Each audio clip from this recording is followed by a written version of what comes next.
historic storm with lasting impacts to Florida and Georgia. There's so many houses that are gone. As Idalia pulls away from the United States, worst I've ever been in. Help is on the way.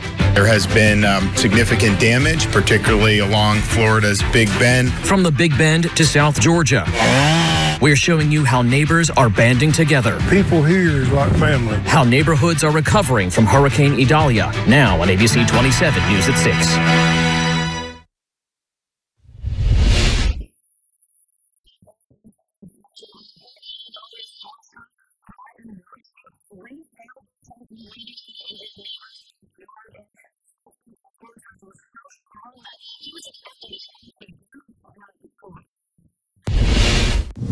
I'm Sophia Hernandez at Roy's Restaurant. What once looked like this now looks like this.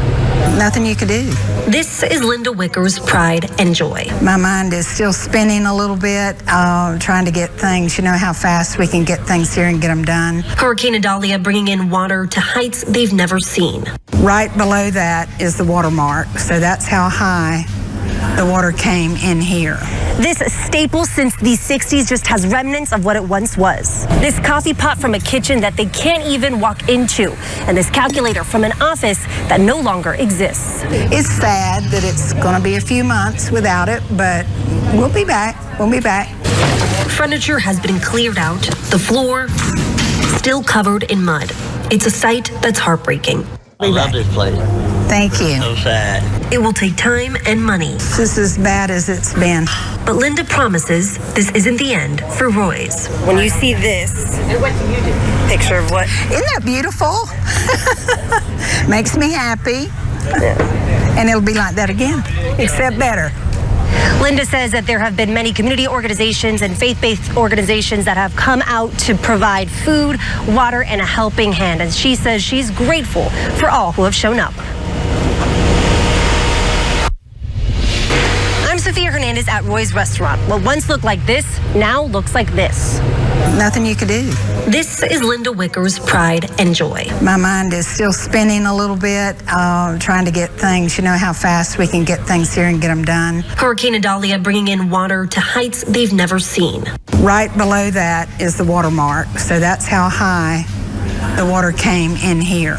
This staple since the 60s just has remnants of what it once was. This coffee pot from a kitchen that they can't even walk into, and this calculator from an office that no longer exists. It's sad that it's going to be a few months without it, but we'll be back. We'll be back.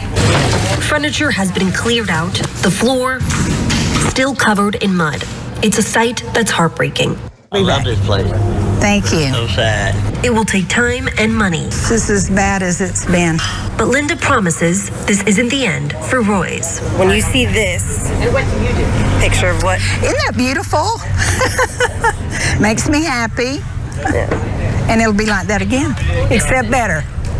Linda says that there have been many community organizations and faith-based organizations that have come out to provide food, water, and a helping hand. And she says she's grateful for all who have shown up. To address the damage left by Hurricane Idalia, President Biden is planning to travel to Florida on Saturday morning. He plans to visit the areas most impacted by the hurricane. That's according to the federal Homeland Security advisor, Liz Sherwood Randall. While speaking at a federal emergency management agency headquarters today, he mentioned his approval of federal funding to people impacted by the disaster. Governor DeSantis and we spoke again this morning. I let him know that I approved his major disaster declaration. He says he is helping Florida and South Carolina by providing meals to those in need in those impacted areas. Helping those get back on their feet after Hurricane Idalia in Live Oak. I'm Ashley Engel here in Live Oak, and I'm going to step outside of frame just so you can see what's going on behind me. Right now, I'm at Swanee Riverside Elementary School, where the Florida Army National Guard is handing out food and water to those who are impacted by the storm. Thursday, many cars lined up with people from across the county, some not sure when their power would be restored. Many men and women from the Florida Army National Guard are filling up cars for families for all sizes, giving them enough to eat and drink for the next couple days. I spoke with Dorothy Howard, and she told me she was getting supplies for her family of 12. She said how thankful she was that people were here to help her and her community during this difficult time. Never seen such a disaster as there is in Swanee County right now. I've lived here all my life and I've never seen such a mess before. If you are looking to pick up food and water, they have locations like here at Swanee Riverside Elementary School, Swanee County Coliseum, and Branford Elementary School. Now, according to Swanee County Sheriff Sam St. John, he tells me that starting tomorrow, September 1st, they're hoping to start handing out hot meals to those who are impacted by the storm until the majority of the power in Swanee County is restored. Reporting in Live Oak, I'm Ashley Engel, ABC 27. I'm Candace Blake in Valdosta, checking in with the community post-Hurricane Idalia. Now, on Wednesday, there was a man who was killed by a fallen tree due to the storm while trying to clear out another tree from the roadway. 2 others were injured, one being a sheriff's deputy. Now, this community is pulling together to try and pick up the pieces. People don't have food right now. They don't have shelter. Some of them, because the trees have fallen on their houses. Their power is still out. It's a lot going on. As of Thursday afternoon, 75 to 80% of Lowndes County is without power. Emergency management says that they are working diligently to fix those broken connections. One man is doing some restoration of his own, but he's restoring something else. Hope. His name is Nicholas Perry. He owns Ella's Top Corral. It's a restaurant that's been in Valdosta's community since 1976, and the original owner is his grandmother. I walked in my office and the whole inside of my office had flown away. After Hurricane Idalia, Perry discovered his business had not only lost power, but also flooded due to the storm. I checked with the National Weather Service. They show as much as 7 inches of rain fell in Lowndes County. I was laying in bed last night in the dark and I said, what do I need to do? I need to give this food away because this is going to sit here and go bad.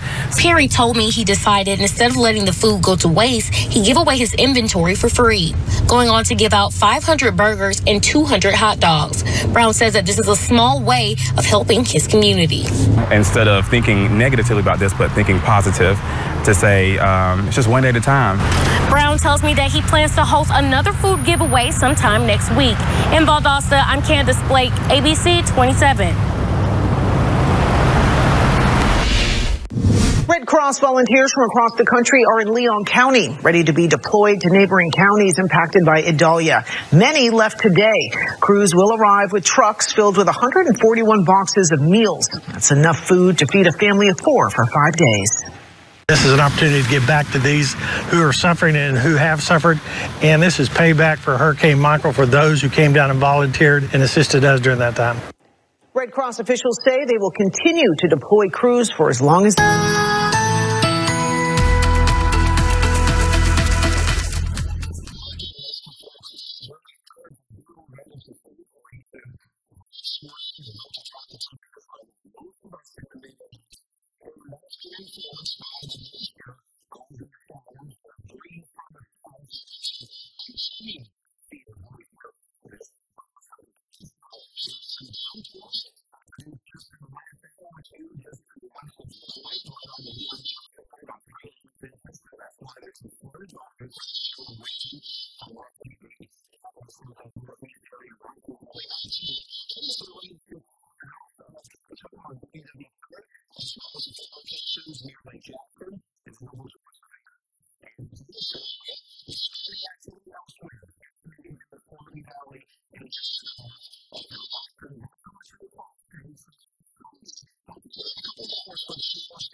And you think, is my home still there?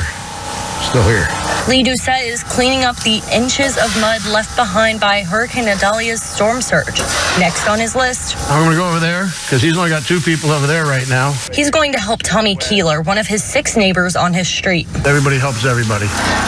We call it the Rivergate 8. Doucette already helped many neighbors 5 cars, 5 golf carts, 3 boats. by letting them store things like boats in a warehouse. I don't know what we would have done. We would have had to have probably taken it to Fernandina, rent a truck or something like that. The damage they are helping clean up, mud and pieces of roofs and docks washed up in the backyard in a storm surge of up to 8 feet. It's amazing how strong the wind is that can bring all this metal down here.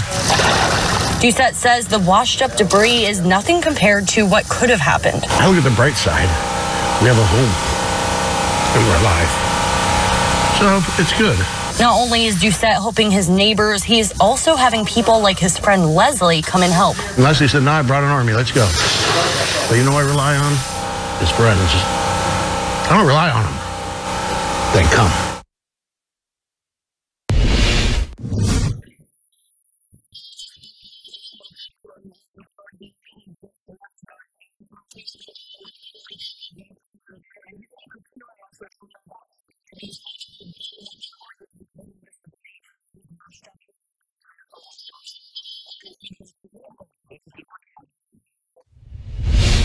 Here in Keaton Beach, you can see part of this home has collapsed. The roof of one home thrown into it. Yet amid the rubble, residents here still find hope. Michael Patterson just bought this waterfront property a month ago. You can see winds ripped his fence off its posts. His shed is nowhere to be found, and his home, an RV he moved to Perry the night before the storm, is upside down. Next door, Kathy Meisner's dock is in her neighbor's yard, and across town, wind tore Tom Davis's roof right off his house. Some water damage on the inside of the house from the leaks on it. Siding is blown off in places, so they'll probably end up having to replace all of that too. With damage this extensive, residents have been told not to expect power back on for another 6 weeks, but say they're thankful no injuries as of yet have been reported here. Reporting in Keaton Beach, I'm Kate Hussey, ABC 27.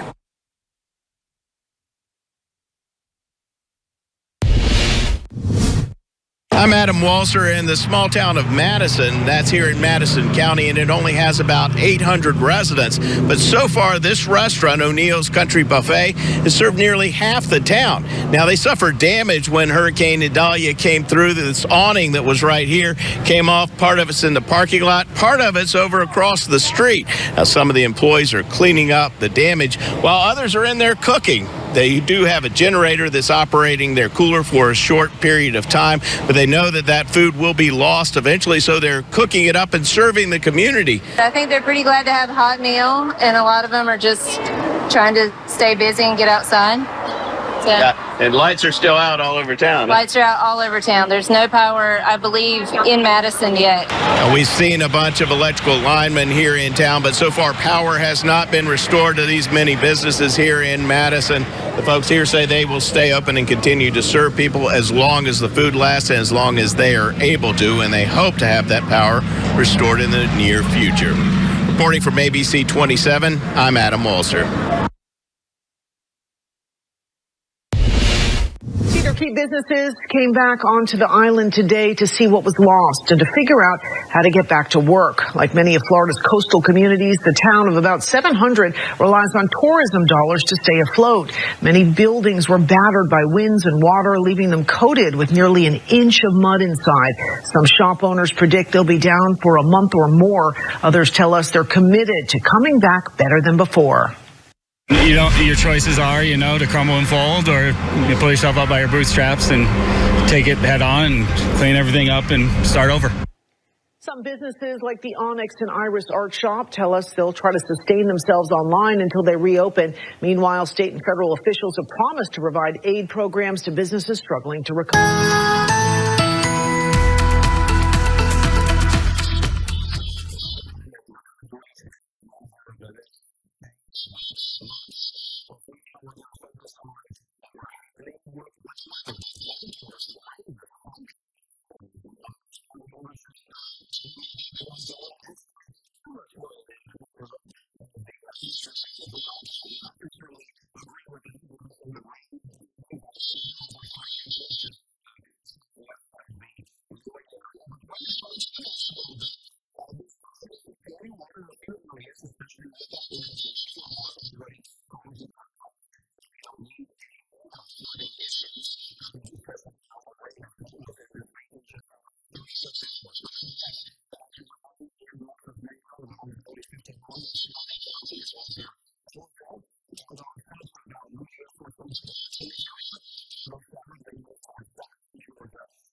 Discovering the impacts of Hurricane Idalia on the small town of Perry began before we even left our hotel in Tallahassee. Oh man, I never experienced nothing, seen nothing like that. It's here where we met Joyce Tucker and her family, all Perry residents who needed relief from their now powerless hometown. The heat, I can't breathe in that heat. I couldn't breathe in my home. I had to get in my car and ride around with AC. I can't breathe in that. In town, restoring power remains the priority. Nearly every single home and business in Perry and all of Taylor County, for that matter, some 20,000 people, remain in the dark. Getting everyone back online could take nearly a month. There's 1, 2, 3. Which is why even the basics couldn't come soon enough. By Thursday morning at 10 a.m., the Global Empowerment Mission had set up shop at a local church here in Perry, giving out non-perishable food and water. By noon, the line of cars circled all the way outside the church up to a main road. It shows you just how great the need is here. It means a lot. This is for my 2 sisters, my mom, the other lady that's with me, and our household. So we will go and distribute around and try to give to whoever we can pass it off to.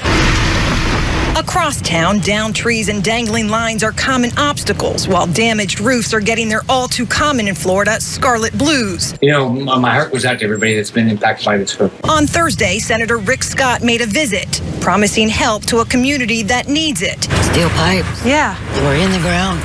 Came all the way out. As the sticker shock is slow to wear off and the reality of rebuilding here is quickly becoming overwhelming. We do have a lot of help. They're starting to give out water, food, and that's what we need the most. Are you feeling the love? Yes, ma'am, we are. Yes, ma'am, we are.